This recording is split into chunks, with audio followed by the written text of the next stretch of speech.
1. You are live, you are live.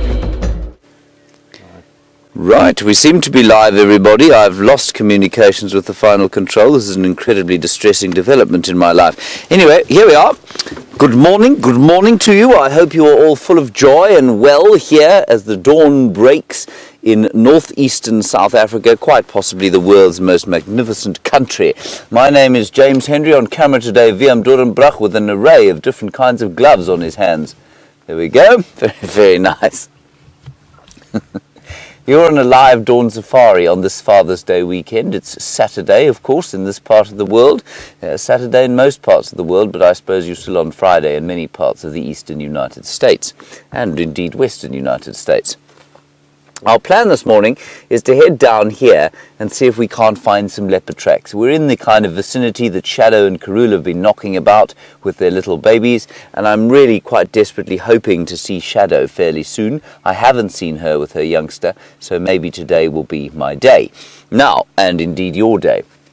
We're on a live safari. Please do talk to us. Hashtag Safari Live on Twitter is the best way to get hold of us. Also out today, Jamie Patterson, the elegant antelope of Djuma, as she's driving around with David. And I think they're going to the north to see if they can find some lion tracks. And then they're going to check on the new hyenas, which will be very exciting. Brent Leo Smith is out with Herbert and Johnson, tracking away. So with any luck, if we do find some tracks, they will be able to help us find things. So that is the general state of play at this stage. I'm just going to try and figure out why I can't hear anything through my earpiece. And while I do that, let's go across to Jamie and get an introduction from her.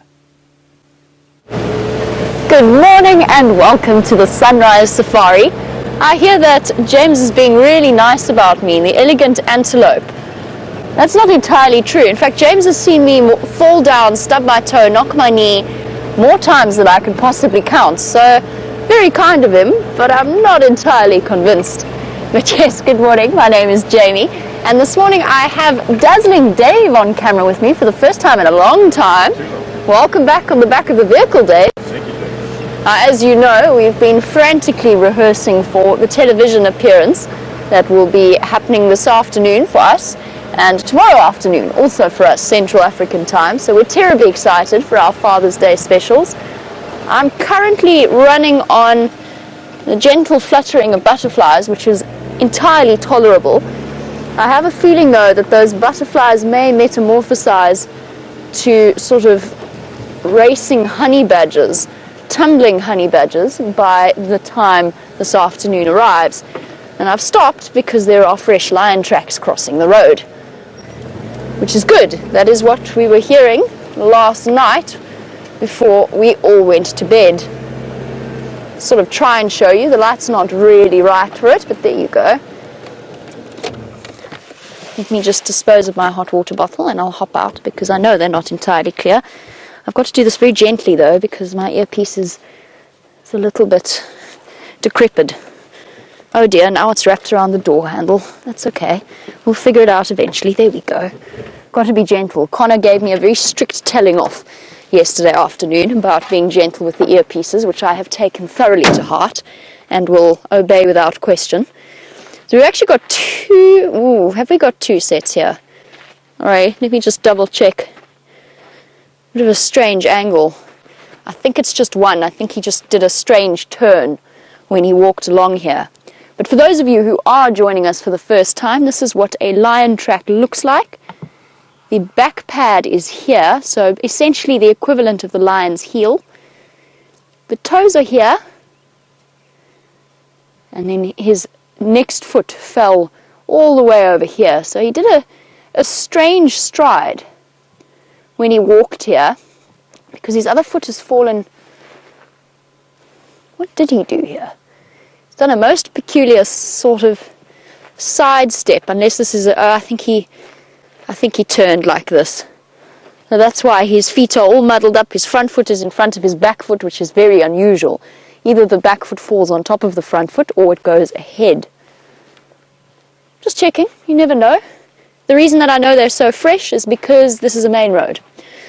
It's a main road that is regularly driven at pretty much most times of the day, except during the curfew that is in place, which means that we are probably not the first people to come trundling along here. And they haven't been completely driven over. Now it's interesting because there's very fresh lion tracks around quarantine clearings, which is about a mile in the southerly direction. We're not going to follow these tracks straight away. We're actually going to continue on a little bit further to the east and just check the boundary thoroughly, because I suspect it might be the male that met up with the female. Their tracks were going towards the pan earlier. Let's just investigate. Oh yes, you see. Buffels a cut line. The place of many lion tracks going backwards and forwards.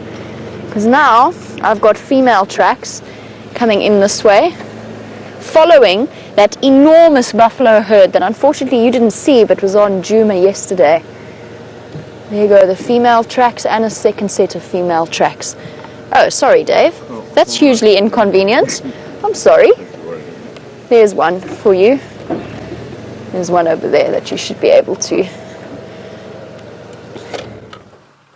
Just making sure Dave's on his toes, obviously. There you go. A buffalo track on the left and a lion track on the right. Could the tracks get more iconic on this beautiful winter's morning?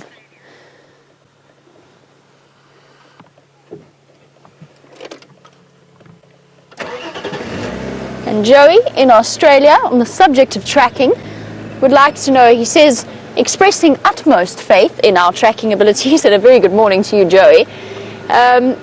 Joey says that he knows we can track predators, but do we think we could track something like a kudu or a wildebeest? I could track a large buffalo herd. That's probably cheating, isn't it? I mean, when 1,000 walk through an area, they somewhat inevitably leave a little bit of a trace. Joey, yes, we can. Are we out of practice? Yes, absolutely we are. It's been a long time since I've had to do that. And there are probably less, if I had to put them on a scale, probably about the same as tracking a lion, definitely easier than tracking a leopard. The difficulty is because there's so many antelope species that wander about, it would be difficult to identify an individual kudu set of tracks and track that individual kudu, if that makes sense. Okay, tracks all over the show here. Let me just think about this. They are also, unfortunately, heading straight towards that hyena. And I'm so glad you got to see this. Yesterday saw the emergence of that tiny little baby.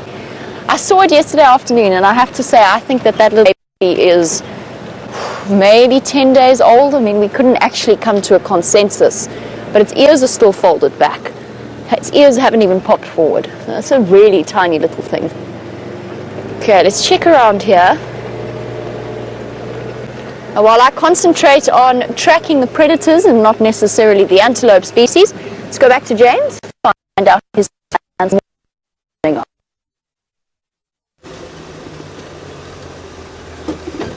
I was driving along, scouring the landscape, thinking that I was being so careful, and as we drove past this area, Wiem Durenbrak said to me, "Would you like to see an elephant?" At which point I said, "Yes, please." And so he said, "Okay." And there is the elephant that I drove straight past.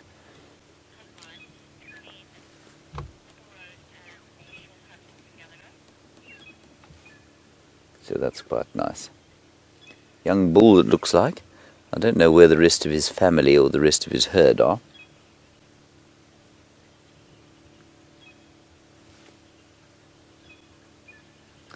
Right, tracks of Karula, everybody, on Weaver's Nest. Just wait 1 second. There's more elephants. Brent, I'll come give you a hand in that area. Please keep me posted. I'm on Philemon's cut line.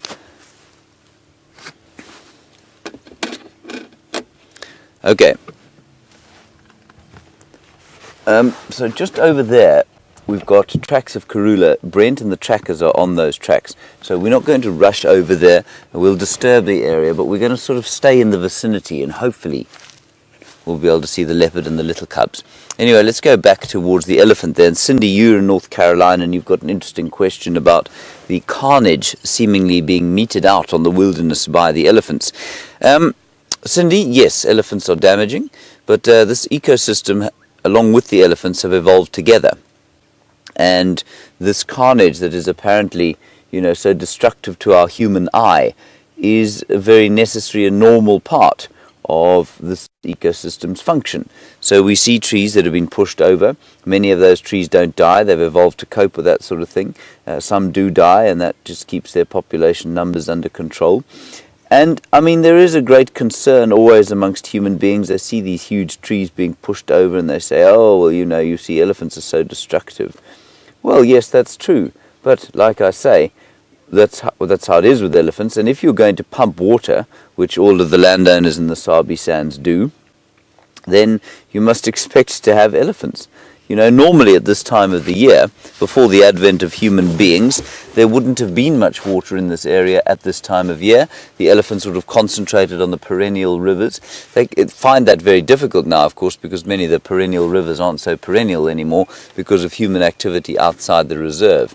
But, I mean, in very simple terms, to be pumping water for the other animals and then being surprised that elephants are here destroying the trees is, well, it's just not logical. But at the same time, it's completely normal for elephants to push over trees and to wreak the sort of carnage that we see, especially during a drought, and that's totally normal. So, Cindy, I mean, the other thing with your question, which is very nice, is that we tend to have a thought that I've forgotten completely what I was going to say to you now. The Game Drive radio is incessant in my ear. We tend to have a thought that we see a landscape in a certain state over the course of a season, 2 seasons, 3 seasons, up to 10 seasons, when the cycles of dynamic equilibrium that go in an area like that are well beyond that of a human lifespan. So while some of our viewers have been watching Safari Life for 9 years, that is not even half a blink of an eye in the lifespan of an ecosystem like this. And so the landscape will change over the 9 years that you watch, and it will change, if you watch for another 50 years, it will change profoundly after that. And eventually it will come back to look like this, but that could be in 1,000 years from now. So change is not necessarily a bad thing. And Acadia, you're wondering on a slightly less philosophical level, which is quite nice, do adult elephants ever lie down? They do sometimes, much less often and much less frequently than do, excuse me there, a bit of air popped up me esophagus, much less frequently than young elephants. But they do lie down sometimes, and what they'll do is lie against a dam wall or against a termite mound normally. So they don't quite lie down, but they sort of lean, and then they'll stand up again. It's not very easy for them to get up. They can get up again, it's not a problem for them, but it's not that easy. And also, remember, they've got those massive organs all over their body, so if they lie on their sides, you find that one side of the body starts to get crushed pretty quickly. So mostly they sleep standing up. The babies definitely do lie down. Right, good elephant sighting to start with. Let's go and find some leopards, Liam. What do you say? Oh, what a good idea.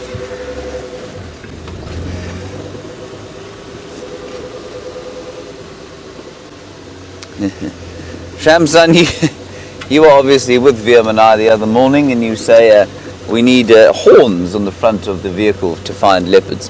Shamsan? Yes, possibly, but I don't want to get out and hurt my leg again. Remember, cut my hand, yes. Yes, Viam and I hurt ourselves deeply the other morning when we were in our quest to see Sandile. Well, there were vague reports of him coming out of the Manyeleti, which is a long way from where we are here now. I'm not sure where he is. He will roam widely. And for those of you who don't know, Sandile, of course, one of our favourite sons, and he's 19 months old now.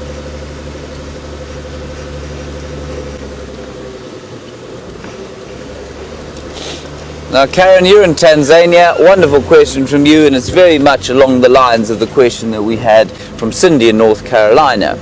You say, and you're in Tanzania, which I think is just fantastic that you're watching us here. Thank you. You say, is there a good ratio of animals in the national park? Again, I'd say 20 years ago, human beings would have said, yes or no, and they would have then tried to manage that. I think, thankfully, we're coming to the realization that to make that kind of judgment call on a piece of land that's 8.5 million acres or 3.5 million hectares is ridiculous. Simply because we have no idea, or very little idea, of all the variables that are involved in an ecosystem like this. So to say, well, yes, there should be X number of impala, Y number of elephants, Z number of nyala, etc., would be crazy, because we don't actually understand fully what's going on here. And so it's much better to just let it be than try and make interventions when we don't actually understand what we're doing. And of course, the classic case that I've mentioned many times is that of the elephant culling. And for many years, they culled elephants in the Kruger National Park. I'm going to come back to this discussion now because it's a long one. Jamie has got a large cat to show you. We do indeed. What a pleasant surprise. This lioness, very much on a mission. Somewhere she's gone straight towards the hyena den, and exactly where we saw those tracks of the other females disappearing. Let's try and stay with her. One of the Nkuhumas for sure. This is such an exciting way to start off our morning. What a pleasant surprise that was. Okay, let's go, because this block is not an easy one.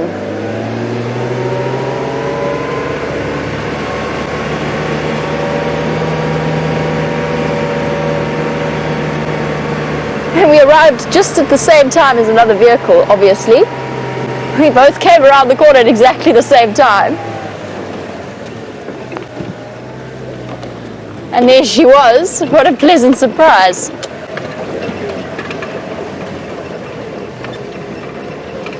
Here we go. She's up ahead of us now.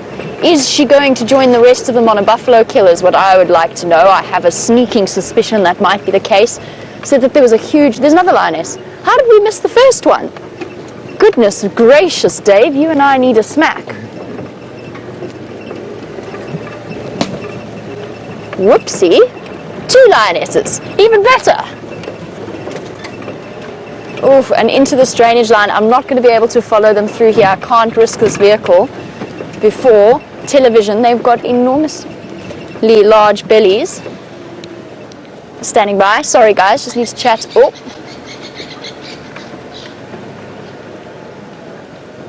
Copy that, Joe. I'm not going to go driving in.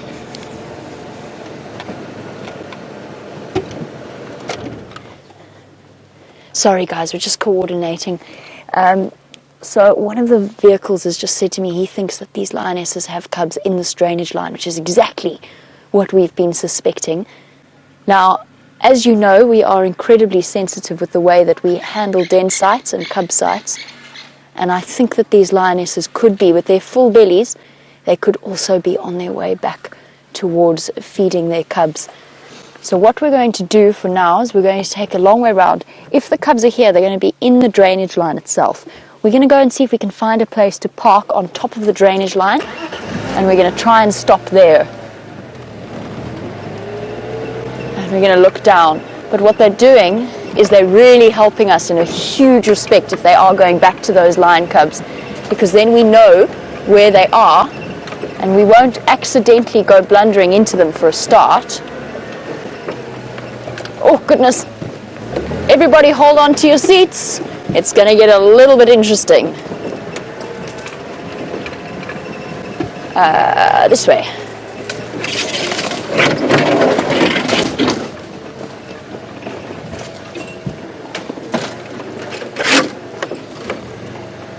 And Marianne, I agree. I think that she's just come from a kill, and that's why she's got that bloody face of hers.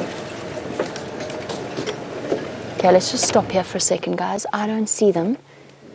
I think they've gone already. They've gone over the top and into the drainage line. Do you see them anywhere, Dave? I don't either. Have you still got visual? Sorry, guys.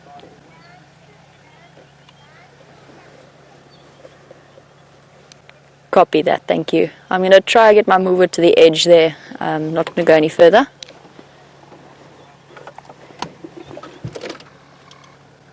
Guys, this is so exciting. Okay, we're going to go nice and carefully.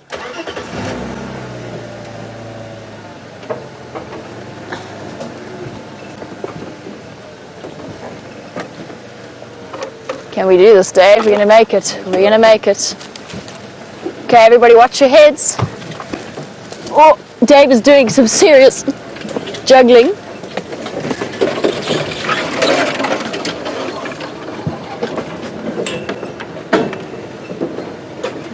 Okay.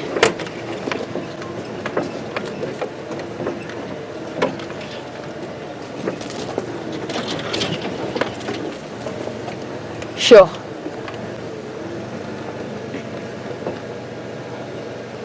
Peekaboo. Lions. Lions. Okay.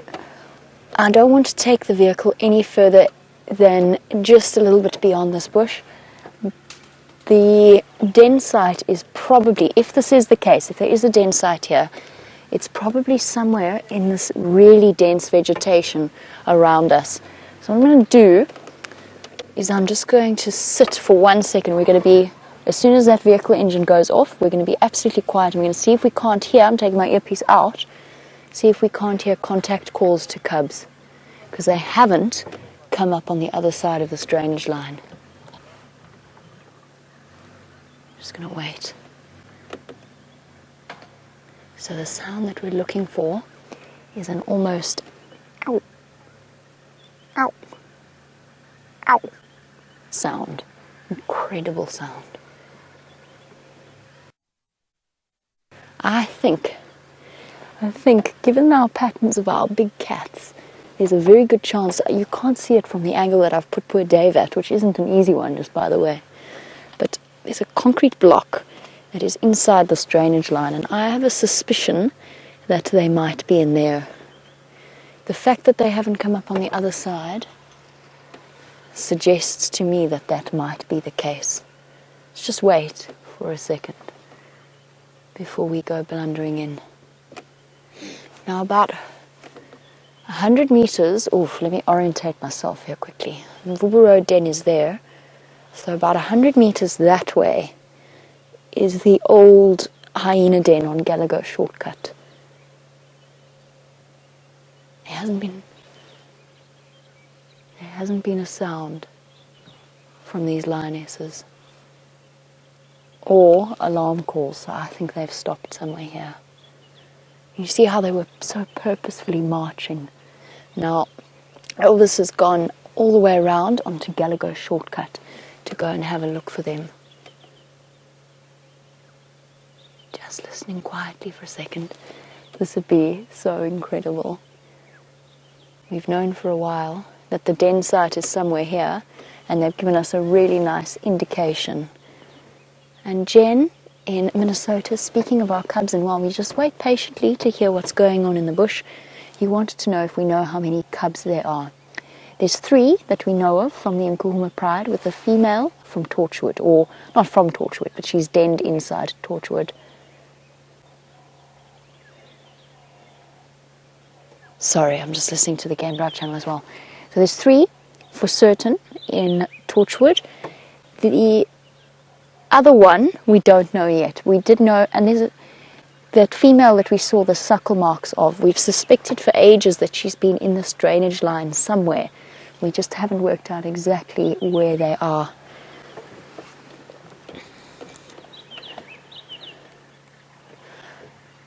Wait, hold on. I thought I heard alarm calls. The sticulars are a little bit unhappy, tiny little brown birds. They're chirping away on the other side. But that's not necessarily lions. Okay, Beanie's got to go. Both ears need to be in use.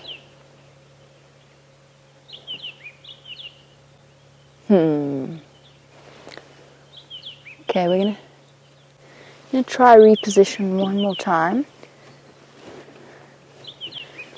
So while we do this, see if we can't work out exactly where they've gone. I'm not going to go into the drainage line with them. If we can't see them, we can't see them. That's just is how it is. And there's a certain feeling when one goes walking into a lioness with cubs that is indescribable, because she definitely lets you know that you have trespassed far too close to her and her brood. So while we reposition ever so slightly, I'm going to send you back to James, who has a beautiful sunrise on this glorious morning.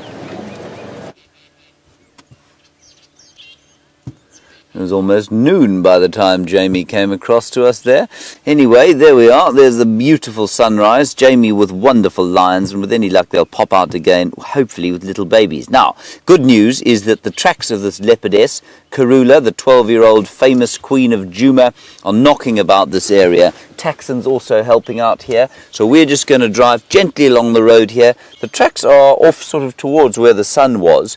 That's where they were last seen. Don't know if she's walking with the babies at the moment, so we're going to just scour around here. Babies are now 4.5 months old. If we find them on their own in a tree without a kill, we'd be prepared to view them. If not, otherwise we would leave them and wait for Karula to come back. So let's just drive very gently along here and we'll see. Liam and I have just come past Treehouse Dam, aka Treehouse Mining Excavation. Now, if you're wondering why it is that the dams look like open-cast mines at the moment, it's because their landowner has he's done quite a lot of research into the predictions for the weather, and because we've had such a dry season, apparently there's quite a good chance of there being very heavy flooding this year. So he's just preparing for that. Because, of course, very heavy flooding will push away those dams, the little ones that we had. Not convinced that that would be an entirely bad thing, but that's the way it is.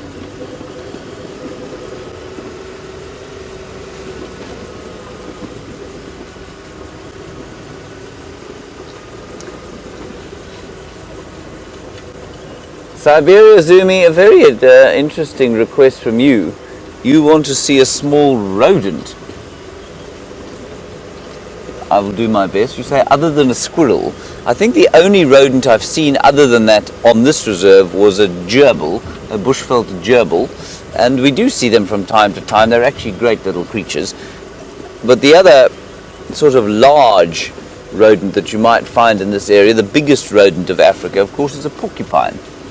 And wrong time of the day, really, but maybe we'll be lucky. Siberia, it's just very odd for somebody to ask to see a rodent. I'm very pleased that you like rodents. That's great.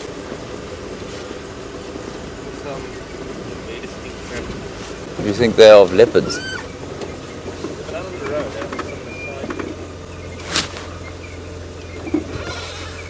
The MP has spotted some tracks. We're just going to go back and see what they were.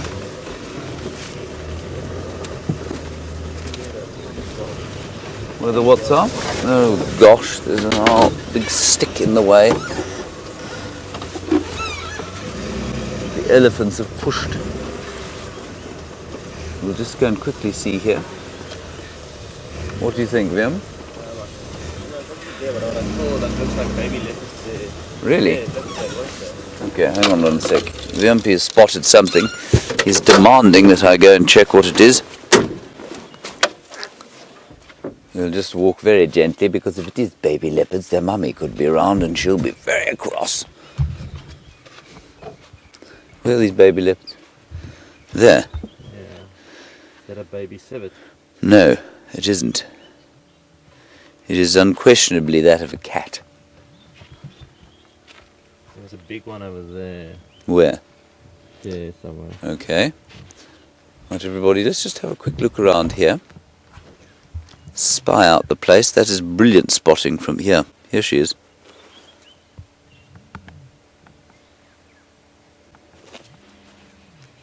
That's a baby.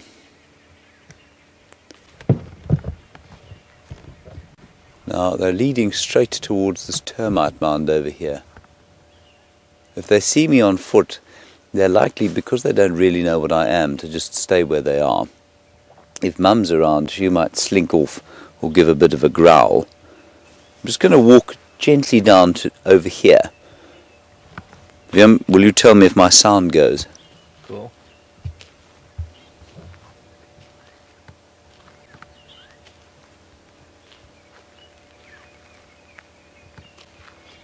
I can't see anything further. I mean, they could be basically sitting 4 feet from me. I'm going to go walk around this bush and come back to the car. Yes, here are definite tracks. Could be the adult as well.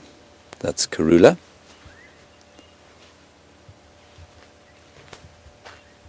Just listening carefully.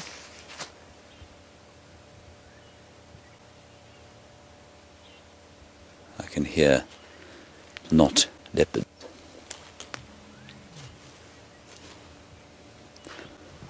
The termite mound looks like the spot to me.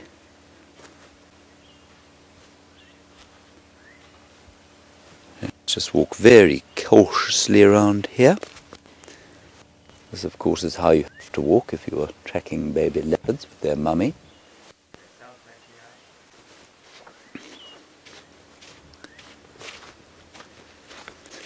Right, I think our best option, everyone, is going to be to go around.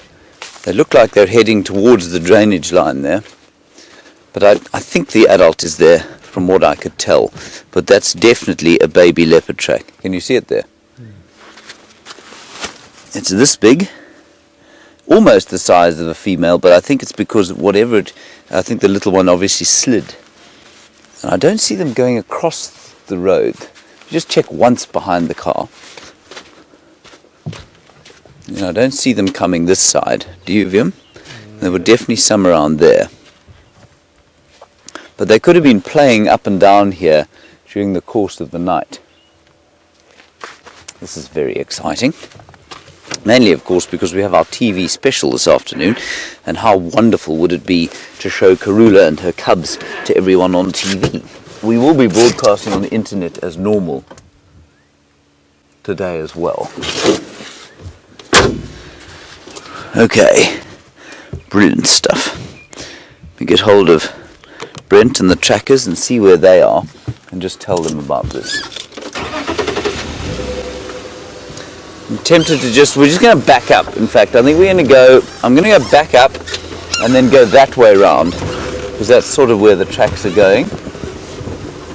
We did stop on Treehouse Dam Road and have a listen, and didn't hear anything there.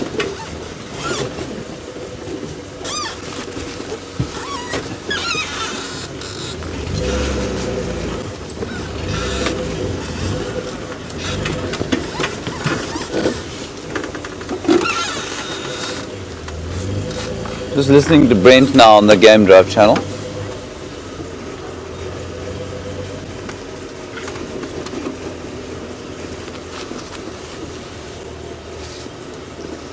Yeah, I'm on Treehouse Dam Road. I've got tracks of one cub about halfway along, going in a westerly direction in the block.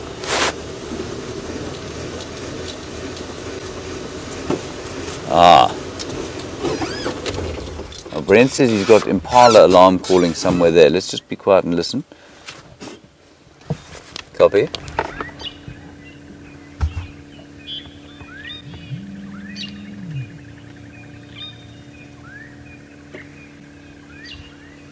Hold on, yeah, nothing. I can hear Impala alarm calling many miles to the south of us. But otherwise not much. Okay, let's continue with our plan. So Brent is on foot in here with the trackers. So with any luck, if they are in there, they will turn up. Just keep an eye on the road here, because VMP of course spotted those little... That was a brilliant spot, by the way. To have spotted that while trying to film something, I think is a remarkable achievement. Just keep looking in all the trees for the draped carcass of the family's meal.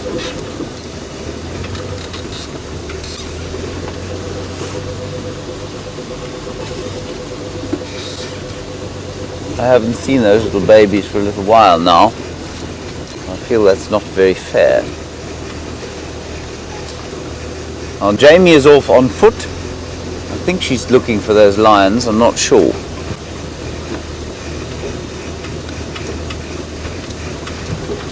So we'll see if she comes up with them.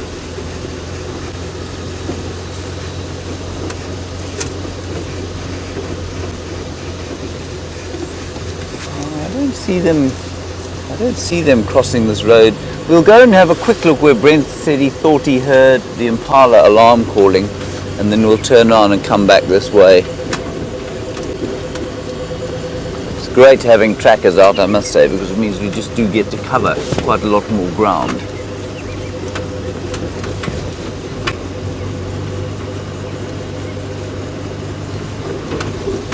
This is where I last saw them. They had a kill around here.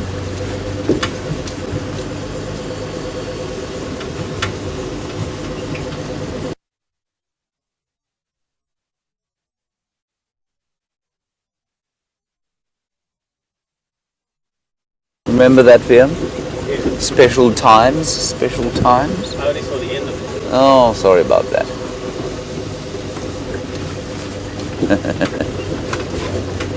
Liam says he only saw the end of the kill. There is the waterbuck. And while we listen to see if we can't hear a few more alarm calls, let's head back across to Jamie and she'll give you an update. While James listens for alarm calls, that's exactly what Dave and myself have been up to. We've just been sitting there listening for any sound from the animals, drawing attention to the lions, and the fact that we haven't heard any, I think in a way speaks volumes, because I think that they've settled right in that drainage line. So I climbed onto the top of the termite mound and looked down into the drainage line, onto the river systems, and that whole area is several tributaries meeting into one, full of rocks and concrete blocks, and about 1 million perfect hiding places for a lioness and her cubs. I'm going to try and figure out what's going on here. We're going to do a loop of the area to double check that the lionesses didn't come out, because remember we had those tracks coming in from the north of this block, and those lionesses came from the east. So it's possible that they're converging on a kill, and perhaps those two lionesses actually moved off to go and have a drink. Truth is, I'm not 100% certain about what is happening here. I didn't get a long enough look at those lionesses to know which ones they were, and if it is the one that we think is pregnant or not, or has had her cubs or not, with the suckle marks. It's one of the younger lionesses with the 2 dots at the bottom of her nose. Let's go and check there.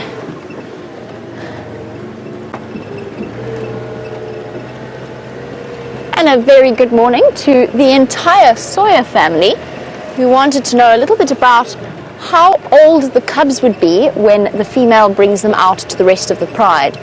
The answer is roughly around 6 weeks. Between 4 to 6 weeks would be about right. Sorry guys, I have to keep listening to the Game Drive channel just to see if they've relocated those lionesses, but it doesn't sound like they have. So to the Sawyer family, 6 weeks is about the right time for that to occur, and keep your eyes peeled for tawny shapes in the bushes. You never know when they might pop out again.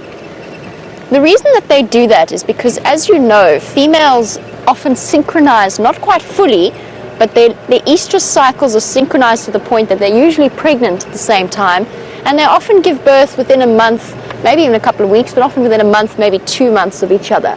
The reason behind that is, as a social cat, they allosuckle. They feed each other's cubs. So by having them all timed at the same time, you've got chance that even if something happens to one of the lionesses, the others will take care of her offspring. Now that being said, there's a huge difference. There's a vast difference between a 3-month-old lion cub and a newly born lion cub. And sometimes what happens with the 3-month-old lion cubs, if the young cubs are brought in too soon, they're not very resilient. They're tiny, floppy little creatures. barely with the coordination to walk around. And what will happen then is that the older cubs who don't know their own strength and don't know how rough to play actually accidentally end up killing them. And that's one of the big reasons why the females keep their cubs secreted away in drainage lines like this until they are old enough to keep up with the pride and to keep up with the boisterous games of the other cubs. And of course it means that the lioness can leave her cubs somewhere safely and go off and find some food for herself, maybe share a kill with the rest of the pride before she continues onwards. There's one other option, and that's the lionesses who are walking straight towards Galago Pan. And with those bloody faces and that determined walk, that is a distinctive possibility. There's a track that they always come out on, and I think we will definitely see tracks there if that's the route they've come. I'm actually speeding up a little bit. The only reason I'm surprised that if they are heading in that way is just because we didn't hear any alarm calls, but we've just got to go around this bend and we should know for certain if they're coming that way.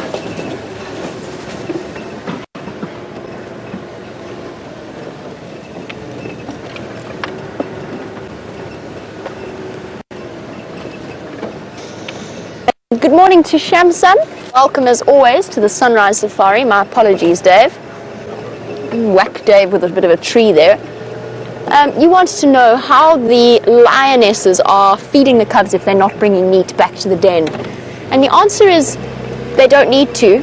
The lion cubs are not weaned until they're sort of similar to leopard cubs, around 3 or so months of age, at which point they're already keeping up with the pride, they're moving with the pride.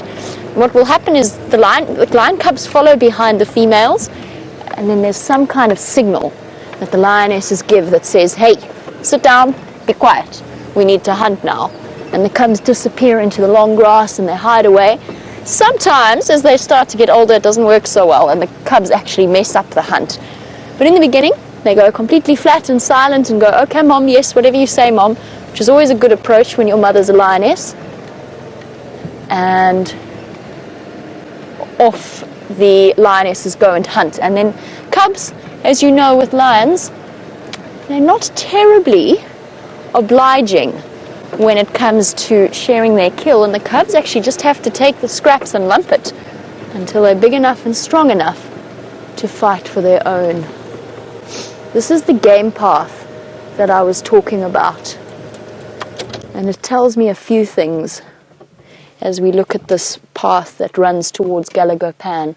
It tells me first of all excuse me, that the lionesses did not come in this direction. It tells me, second of all, that the hyena den at Mvubu Road is still active.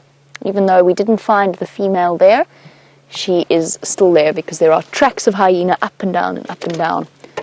One last place, one favorite place of the lionesses, and exactly in the direction that they were heading, is just in this river system here. And this is where they would pop out. Now let us travel along here and go in search of them.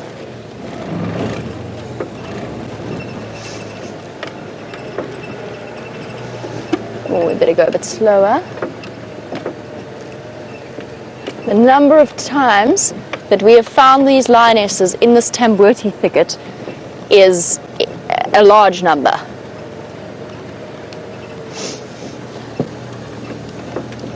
Here we go. Where are you, lionesses? I have a question that I have not yet managed to answer or find the answer to. And that is, when a female cat picks a den site, I want to know how they do it.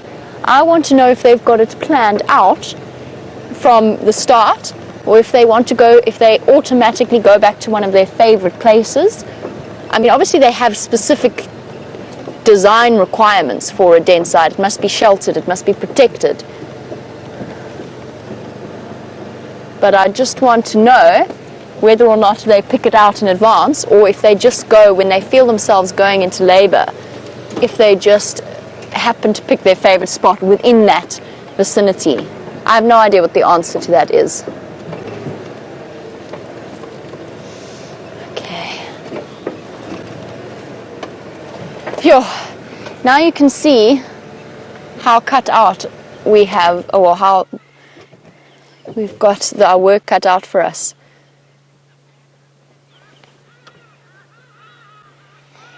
There's a river system that comes through here, and this is a confluence of another river system here. Our lionesses disappeared off somewhere there. It gets a little bit tricky.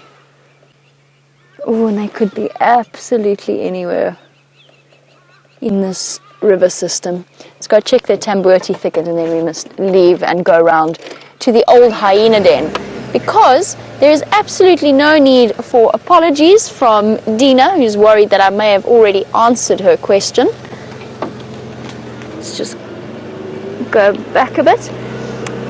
I haven't answered that at all, but you would like to know whether or not a lioness would ever choose a hyena den or an old hyena den to have her cubs in. It's not impossible. I've never experienced it before, but it is not impossible in my opinion. I think that it's a good place. We know that leopards den in termite mounds. Typically my experience with lions denning, oh my goodness me, there's an elephant bull in must somewhere here. It's very smelly. You got it? Cool. Thank you, Dave. That's just a dead tree that's rolled into this 2-track that leads here. It's not outside of the realms of possibility, I believe. I don't see why a lioness wouldn't choose a hyena den, except perhaps that she might find the scent a tad repellent, and she might also not want to risk the adult hyenas coming through when she is away from the cubs and actually killing her cubs. You know, the smaller hyena cubs would be more than capable of both entering into the den and doing serious damage to and killing a lioness's cubs. Okay, this is their spot. This is their favorite spot. We've walked them so many times here by mistake, a lot of the time. But even in winter and in this drought, this river system makes life a bit more tricky.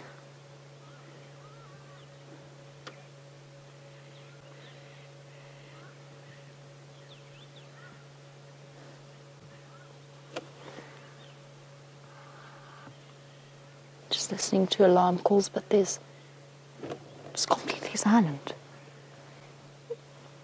So close, and yet so far.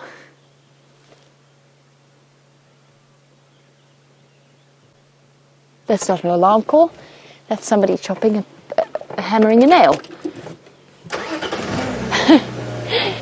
So on the subject of lionesses choosing their den site, Jen B has said that she would suspect that the lioness would not be that dissimilar from a house cat, and a house cat starts the sort of the nesting process a couple of days earlier, or quite a few days earlier. I agree with you, actually. I think that's entirely possible. And we saw Karula just before she gave birth, but maybe she had that place in mind the whole time. I don't know. I really don't know the answer to that question. It's just because it would help. Knowing the answer to that question would help us in our search, or at least not necessarily search, but knowledge of exactly where that den site is, so that we don't go walking into it by mistake. I mean, Steph is a wonderfully brave, courageous, and extraordinary individual, but it would be nicer, I'm sure, and he would agree, to know when he goes wandering on his bushwalks exactly where these lionesses have decided to drop their cubs. And also what it means is that we can look after them carefully. So following a leopard, for example, if we know it's going to the den site, then we stop following the leopard and we leave nature to take its course. Now, while we head around to Gallagher Shortcut just to see whether maybe they carried on their journey to the west, let's head back and see how James's search for a spotted cat's cubs is going. Wrong English.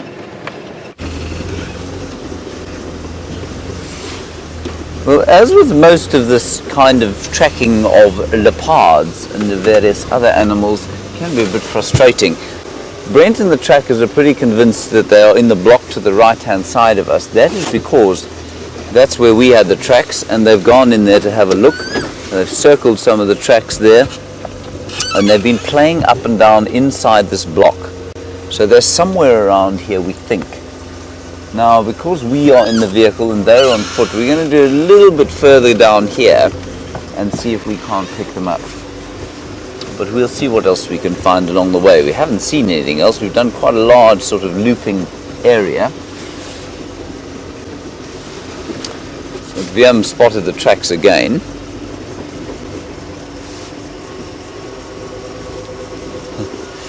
Lucy in South Bend, Indiana, you play a very kind compliment to VM, of course. VM is very humble, so I will give him that compliment. And you say that you reckon he could spot an ant track while still filming. Well, I don't dispute that for a second. I think he probably could. He really is very good at spotting the tracks. He spends most of his leaves in our national parks, don't you, VM? So he does spot animals really well. Wish he'd spot us some flipping leopards, though.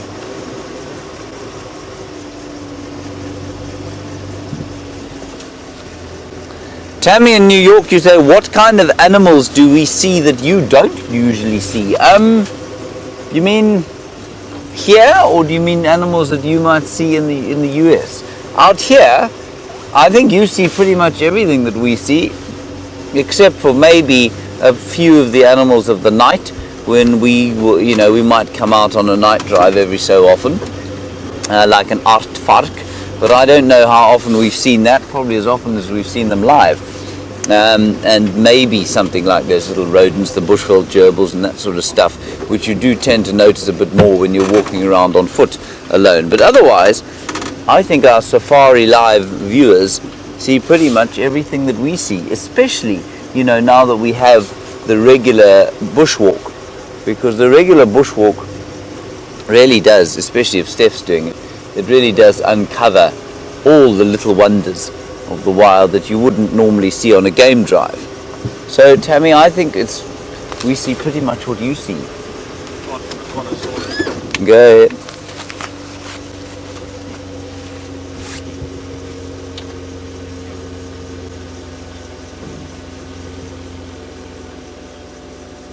So he thinks they maybe have come this way. Copy, we're on Weaver's Nest. We are on Weaver's Nest, I just need to know where. VM did spot tracks going east across the road, but there seem to be tracker footprints on them. Did you see you did see that?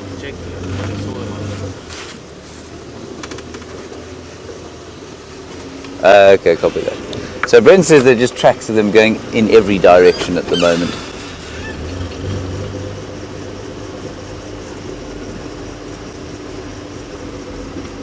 Oh dear.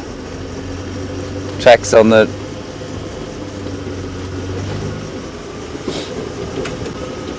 tracks here going across the road to the south.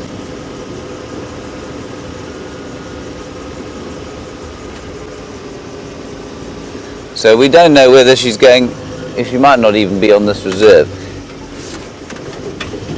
This is the vehicle that the trackers came on. You can see that they are on foot. You can see there Brent Leo Smith's mound of equipment. Maybe I should take his lens and put it on my camera. No.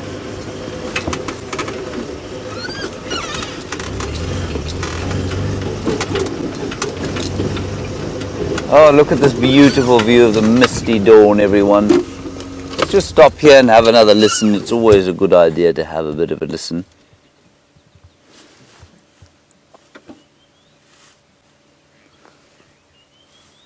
Very nice.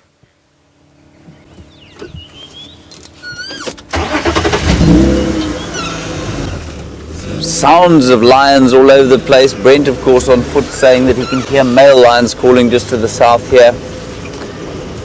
We'll see. We'll see. maybe we'll be lucky. I copied about it, I didn't copy them. I'll check the road there, thanks. So he said male lions calling just over here, but probably south of the boundary. So I want to just go and check along here and see if Kurulski baby doesn't pop out.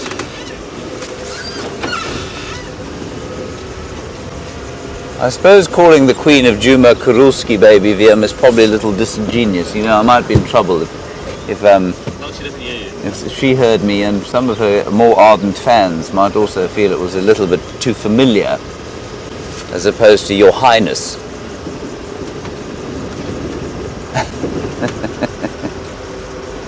Or Your Majesty, yes. Kirsten says Your Majesty is more appropriate than Kurulski baby.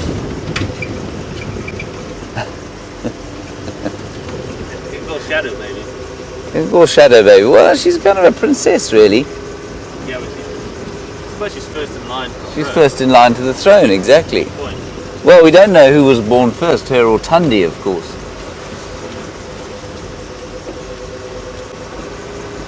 Anyway, let's just ease our way along here.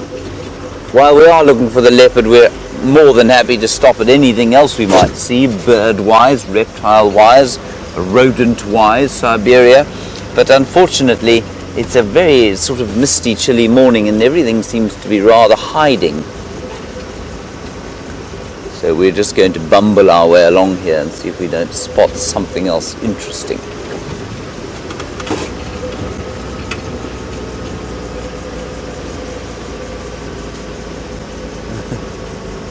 Hello Nancy G, you say have I always wanted to be a safari guide while we're driving along hoping for some form of animal entertainment. No, Nancy G, I haven't. And people are often very surprised by that question. I wanted to be a guitar player, is what I wanted to be.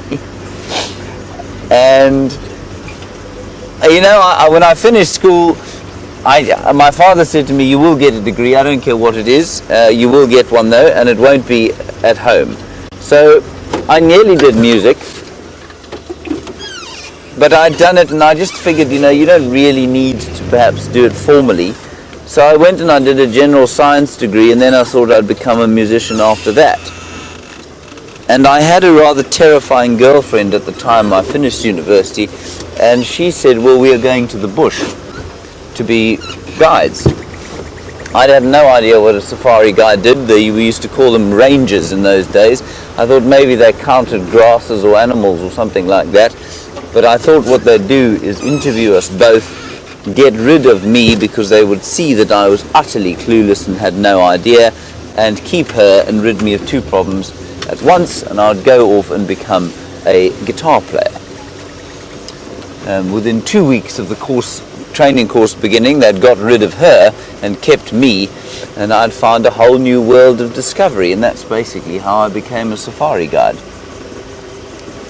So no, I didn't always want to, but I did always want to live in a beautiful place. Since I was a young boy, I can remember being touched very deeply by seeing the beauty and being in the beauty of nature. And so for me, it's very much been about that, and that's why when I have time off, I'll go I'll go for a walk or something, and where Brent is fascinated by finding big animals and that sort of thing, for me it's very much an immersion in the feeling. So yeah, if I see an elephant or a leopard or something like that, I think Steph and I have a similar kind of idea. It's a bonus, it's wonderful, but just to be out here is just excellent. And that's basically how I've become a safari guide. The idea being to be able to do some kind of job where I can live in a beautiful place. And that's what I do. Jim, your history to becoming a cameraman? I was born a cameraman. You were brought up as a cameraman. No, I was born as a cameraman. You were born with a camera in your hand. That's very interesting. You're just obsessed with being a cameraman. And Liam's worked as a cameraman for TV and for sports, yeah, and obviously now for wildlife. News. The newscasting can't have been quite as entertaining as this. I did some South Africa Got Talent. South Africa Got Talent, he did that too. As a camera operator. As a camera operator, yes, yes. Not as a singer or pole dancer. That image is horrendous. Right, we're still looking for the leopards, I promise everybody. We're not just talking random nonsense for no reason. Some big elephant tracks. Right, no one's driven down here today, so we're now on fresh ground. This rather chilly cold front blowing through, it's not warming up, and I wonder if this isn't going to be with us for the afternoon for our big cat, or not our big cat, our Father's Day special. Oh, Father's Weekend special. So we're doing two specials for those of you who are watching, and I think they're only broadcast on Nat.Geo Wild in the US, but we're going to be on the internet, so you're not going to lose out on the afternoon drive. And come along. I mean, if you're watching on the internet and you're in another part of the world, I think you'll find that they're quite entertaining, because they do move quite quickly, and we've got the 4 feeds out with the with the 2 vehicles, the walk and the tent, which is good fun. We had the rover up yesterday afternoon, that was amazing, and we've also got control of the Djuma Dam cam, so we use that as one of the feeds as well. So it's really quite an entertaining show, so come along and watch.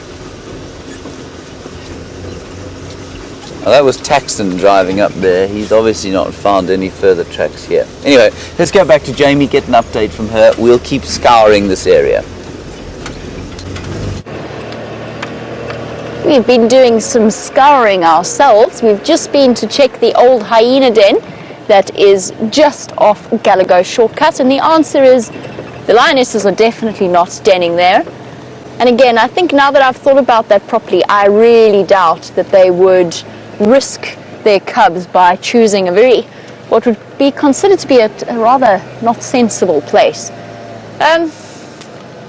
The elephants have provided us with a beautiful new archway to the road. Isn't that lovely? Now, unfortunately, they got their specs a little bit wrong, because our vehicle is a bit too tall to go under that, so we shall go around. And once again, Dave, the branch ninja, will have to try and protect the camera lens.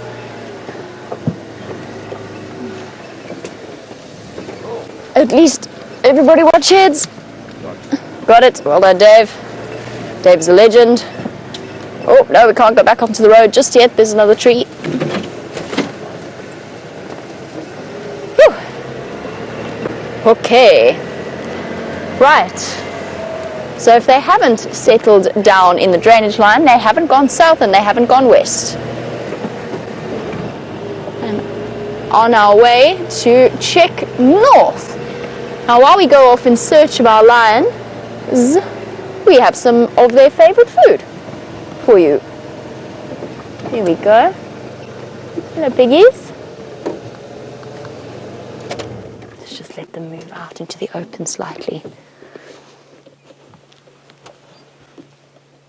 Wow, the little piglets have grown tremendously since we first started watching them. I mean, I don't know specifically which warthog family this is, but as you know, warthogs generally have their babies around the start of the rainy season, November, December time. They're all around a similar age, and you can just see them off in the distance there, snuffling away, and accompanied by a very large male that is off to the right, but a bit more tricky to see. And what I've noticed, there he is, he's staring at us. He's found himself a bush to hide behind. It's very effective.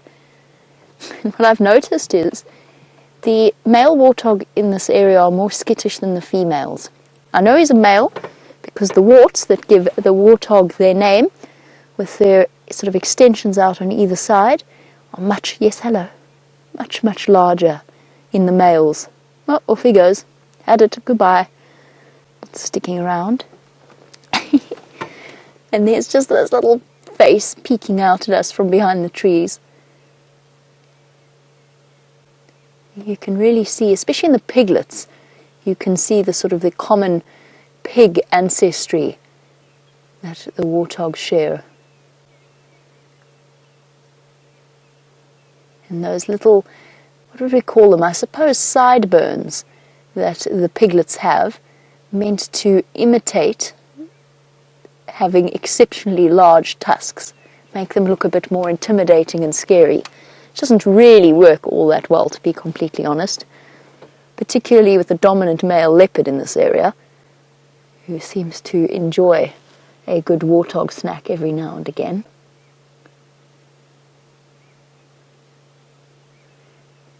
There's not a single alarm call. I don't know whether that means the lionesses are just being really sneaky, or if it means that they're lying in that drainage line. I think it is the latter. But we're going to double, triple, quadruple check this morning. Here's Mom with her tusks showing through. Might be a piglet. Those tusks are actually quite small, sorry. Now that I look a little bit closer, they are quite far away. It's not a fully grown warthog, I don't think. But much larger than the other two little ones. I'm very sorry. That took me by surprise. Thank you very much, Dave. It's all the leaves that have gone up my nose since we started this morning's sunrise safari. Definitely been unexpected, but it always is. Snuffling around, looking for grass roots and shoots. They're going to be slightly more resilient than the bulk grazers.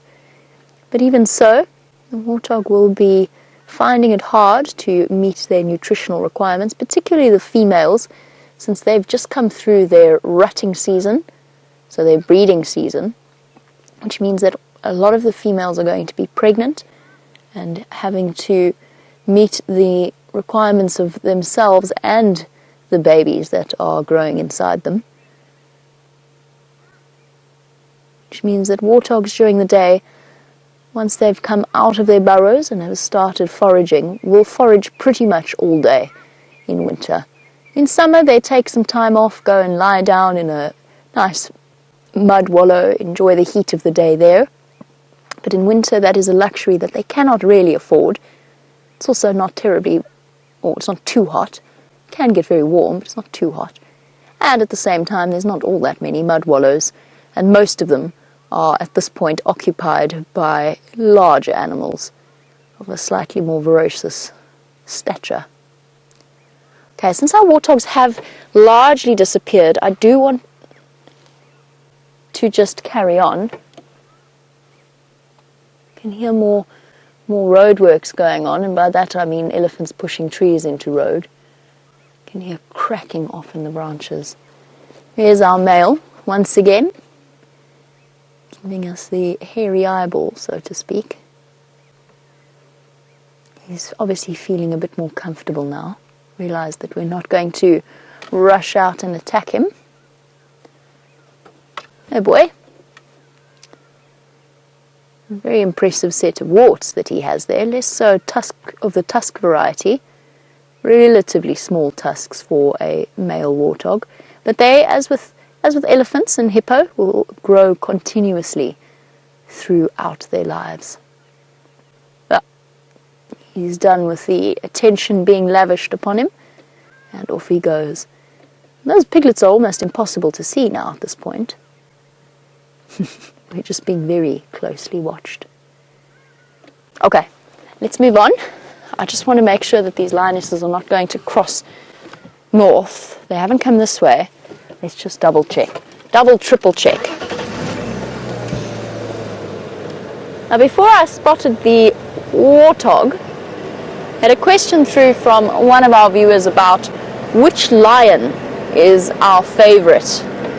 And that is a really difficult question to answer. You shouldn't really have favorites, should you? But of course, because we spend so much time with the animals, I think that ultimately you'll find that we all have favorites. If I had to try and give you, can I narrow it down to two? Definitely the lions that I enjoy seeing, well, probably because I've spent the most time with them, is the Nkuhuma Pride. I really enjoy the sub-adult, who is now an adult lioness. I think just because I was here for the takeover from the Birmingham Boy Male Coalition, I saw her, the last sighting I had of her before that takeover, she was playing with her sister, who was subsequently killed by one of the Birmingham Boys, we think. She died somehow.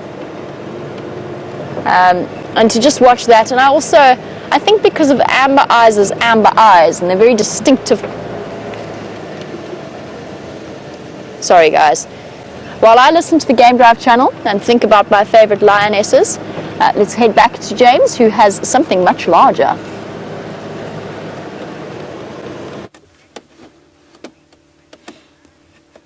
Look everybody, a silver cluster leaf tree, and just behind that, a buffalo. There we go. He's been standing there statuesque for the last 5 minutes or so, thinking about what to do with his life. I imagine he'll go wandering off towards some water at some stage today. And there's his friend. And we're just sitting on the very southern boundary now of Djuma, trying to see if we can't hear anything. The lions are calling to the south of us. Brent and the trackers are still just to the north of us, and they are convinced that Karula and the youngsters are still around here. But she may well have crossed south onto the reserve. Anyway, we're not going to spend too much longer around here. The trackers, if she is here, they'll find her. We'll probably pop across to Arathusa and see if there isn't any update there. Brent is just over there. We've just seen him now, bedecked in his multi-coloured kukoi around his neck. May have been what frightened the leopards off, actually.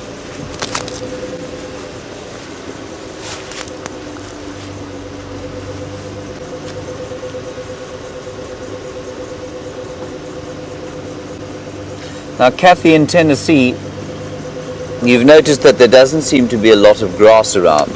So I'll just quickly stop here. If you have a look over there, you can see that there isn't much grass.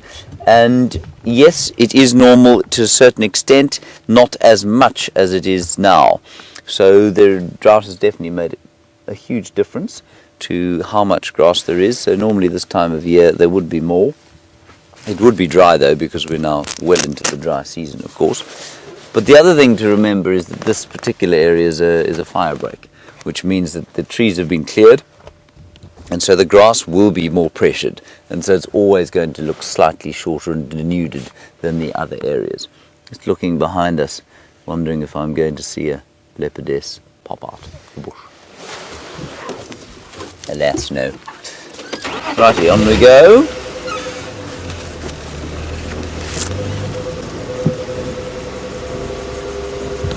It's not getting very much warmer, I must confess.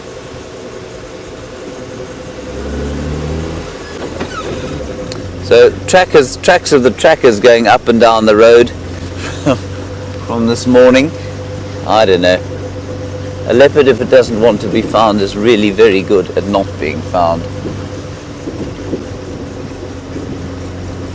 And we're just going to keep an ear out on the Game Drive channel all the time, just in case those guys get lucky. There's a bird up ahead, Viam.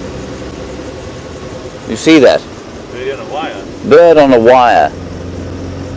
Hippopotamus tracks all over.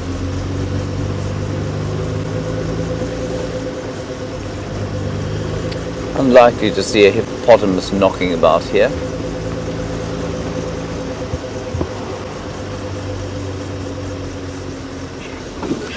Now there's the bird that we're looking at. I know it's not ideal to look at a bird on a wire in a game reserve, but you know, the beggars can't be choosers at the moment.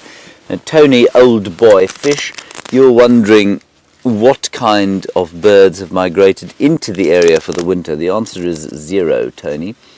There are a few waders that sort of come onto the coastal areas for the winter time, but very, in fact, I don't know of any inland bird that would willfully come down here for the winter rather than be somewhere summery. Not that it's unpleasant in the winter, but for a bird that wants to eat insects or seeds, it's really not a good place to be right now.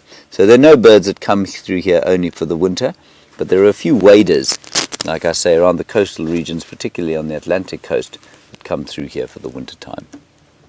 That's a lilac-breasted roller, everybody, by the way.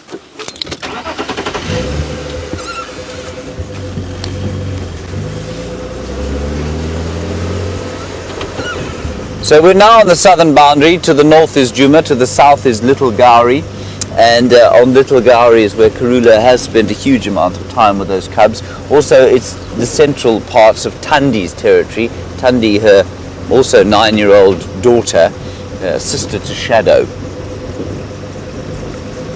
So we're going to head further now to the west. We'll keep an ear out on the radio, and we'll see if there's something going on Arathusa.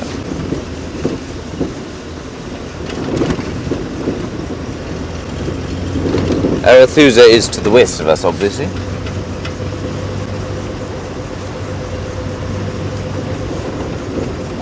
I'm still marveling at the fact that that Via managed to spot that track.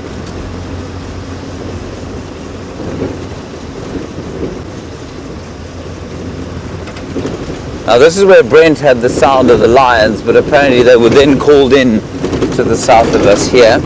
Maybe they'll come up here.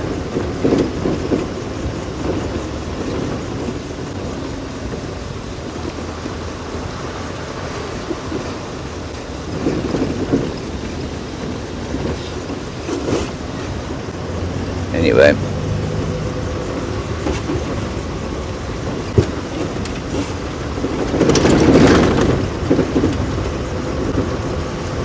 And Tammy, you're in New York and still wondering about elephants sleeping. I have seen them sleeping during a game drive, Tammy. Yes, absolutely. Let me just keep going along here. And I haven't seen a big bull sleep, but I have a wonderful story of a chap I used to work with who found a bull fast asleep one day, lying down. He was on his side, and the guy, he'd never seen it before. He'd been in the bush for 20 years. In fact, he'd grown up in the bush, and he thought it was dead, so he got out of his car and sort of walked over to it, and it looked like it may have still been breathing, so he looked a bit, and then I think he snapped a twig or something like that, and the elephant apparently shot up with the most unbelievable speed, and he had to run for his life, jump in his car and drive off. I don't know if the elephant would have attacked him or not, but it certainly got a very big fight when he snapped his twig. So they do sleep. You often see the youngsters sleeping on game drive, and we've certainly seen them live on game drive, little ones lying down in amongst the herds. Oh, Jamie's got something interesting. Guys, we've just found the lions again, exactly to the north of where we lost them, but they're moving south again. This is bizarre. I don't know what's going on. They're looking for probably the rest of their pride, actually. Perhaps they went to check on the cubs and are now heading back towards the kill that they have. Let's just have a look and see if we can't get a closer view. They're going to come here now. Have they got... There we go. Very, very round bellies. These ladies have been eating something, and as the second lioness comes through, she does look as though she's got a dark face, and I think there is a kill through here.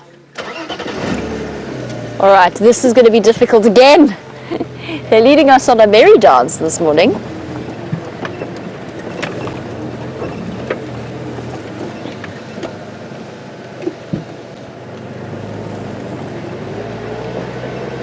Thanks very much, guys. They were picked up on by one of the landowners. He was moving through the area and had come to help us look for them. And very successfully. Oh, there they go. Okay, let's do this.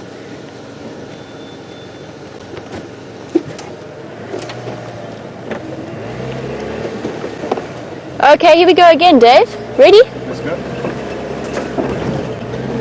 Up we go. here we go into nightmare area, but I'm just wondering if they don't have a kill. Although if they go back into that drainage line system, I might burst into tears. I won't, obviously, but I'm really hoping they don't do that. Everybody watch heads. That's just a dry branch. And I'm going to try and follow directly behind them because I'm hoping they're going to choose a nice elephant path or something similar. There's a nice view of the one lioness. What's up, girls? What's happening?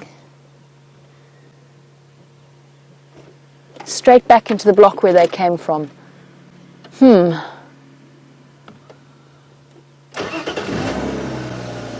there they go.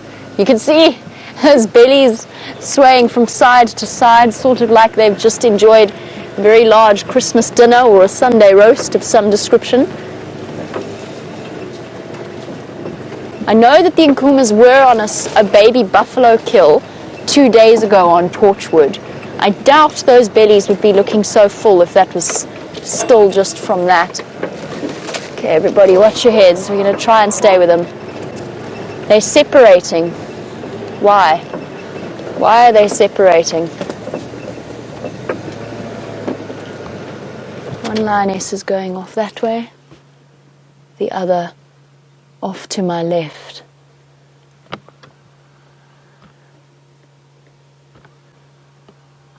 Oh, I think they're going to play a little bit. Are they? They're not. They are most definitely not hunting. They're on the search, on the lookout for something.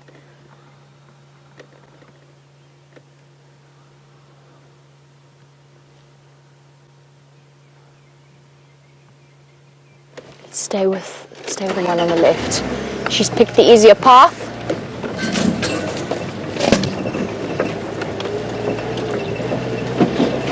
I hope. I think.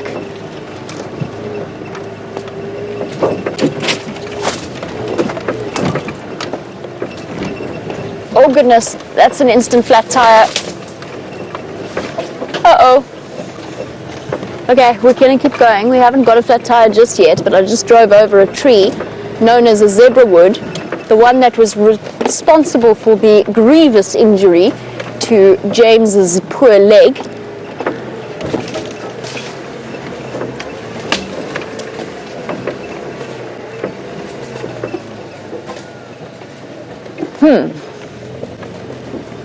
Okay, figure this out. I've still got a view of the lionesses. Now, for those of you who are joining us for the first time and you're seeing us driving over trees, I just want to assure you that we pick the young saplings that spring back up after we go over them.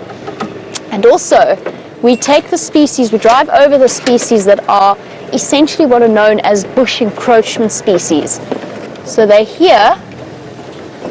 There's lots of them. I'm going to get hit in the face. A little bit calmer. There we go. Here we go again, Dave. You ready? Yep.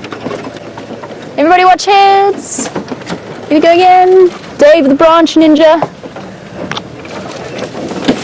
Oi! Thank you. Reflexes. I've learned my lesson after the time I got smacked in the eye. That was just bad luck, though. That was with Dave as well. Well, at least you're bringing better luck this time around, Dave. This is so exciting, guys. I'm thinking they've got a kill in here. And I think we've just got to keep following until we find it. Okay, onwards.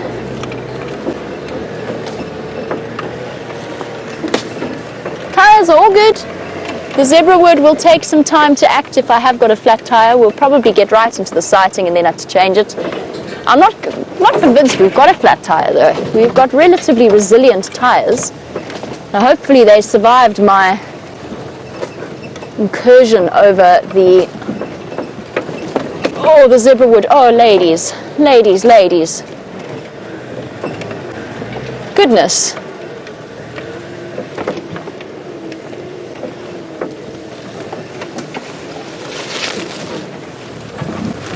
Ready, Dave?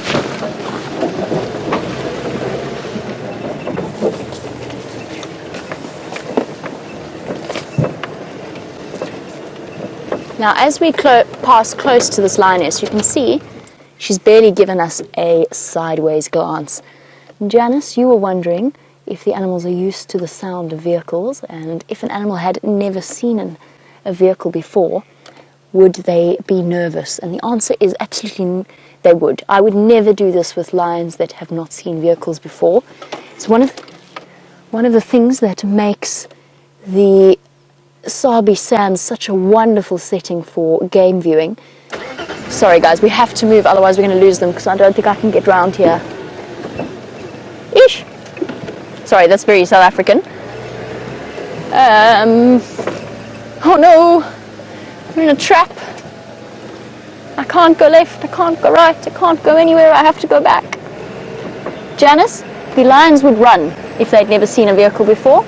If they were completely unused or not used to seeing the presence of people, they would be terrified, and we would never do this. Fortunately for us, these animals have grown up with the presence of vehicles from the day they were born.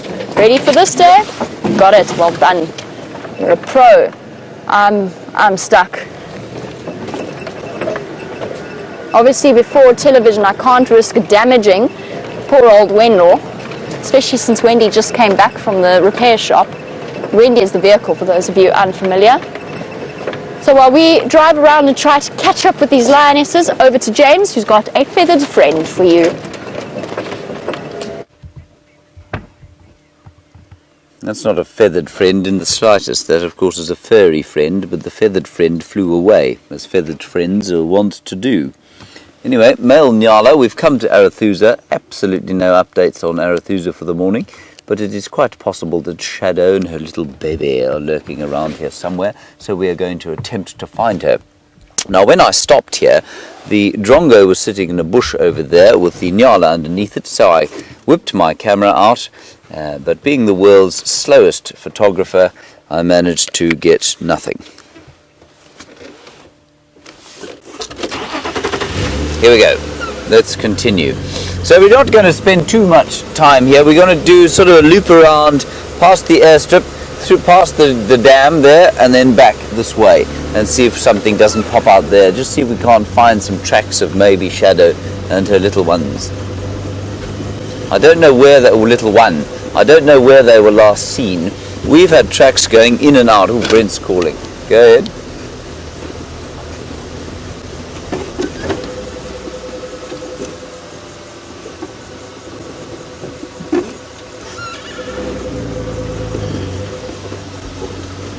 Brent's just saying that they did have the tracks, but they think that maybe the leopards are running from them. They've been in the area too long, so they're going to leave and come back a bit later. No, negative, sorry Brent.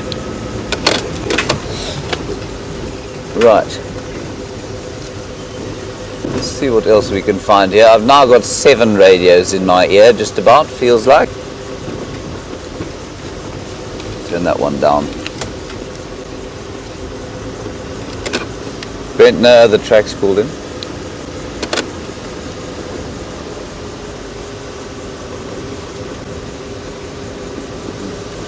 Lucy, I haven't gone back to see the egg that we found yesterday. Yesterday we found a Franklin egg, everyone, and it was just lying in the open. It wasn't in a nest. Now, Franklins aren't very sort of adept nest builders. Works for their purposes, but they don't look like very protected nests. But this thing was just out in the open. So I think it had either been excluded or pushed out, or I don't know what it was. But the egg we didn't go back to look for today. We did drive along that road. I actually forgot about it completely. Anyway, that is the state of play at the moment. I was really, you know, I can't tell you how often it happens that we have blindingly fresh tracks, as Steph defines them very nicely. He says they're shining, they're so fresh, and nothing comes of them. And it happens so often that we come out, huge prospects, lions roaring all night, hyenas cackling, leopards sawing, tracks all over the place. 1 Nyala and 2 bushbuck later, we closed down in frustration.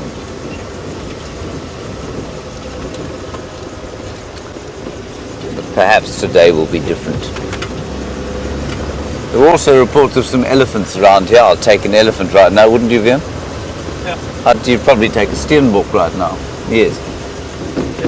Or a bushveld gerbil. Yes, I'm looking for one. We've been searching desperately for a bush-tailed gerbil or a fork-tailed drongo, yes, which we had earlier, of course, but it flew away. Grief. The only wildlife we've seen was, I think, that that lilac-breasted whirler sitting on a telephone pole. Ooh. Oh, they really irritate me. We so seldom get them sitting still. It was sitting perfectly still until I stopped the car. Black-headed oriole, very frustrating.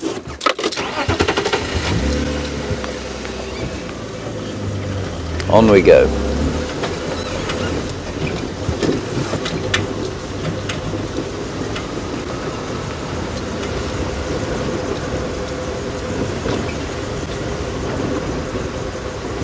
See what else we can find in this bush.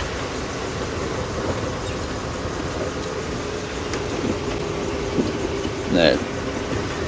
Jason, a question from you. Thank you for it. It's always wonderful to hear from people on drives like this when the animals are not exactly cooperating. Jason, you say, do animals have a food of last resort in dry conditions? No, they don't. They eat whatever they can, and then sometimes what happens is, say, they will start, animals that are unable to eat certain plants will try and, oh sorry, let me get back to that, Jason. Damie's got lioness. Guys, we've stumbled upon the most incredible scene. Listen to this.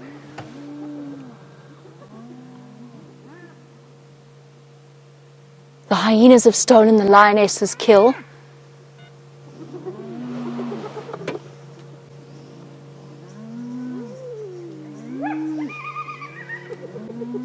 Okay, come. Let's go. It was incredible. That's how we found them. Oh, we followed the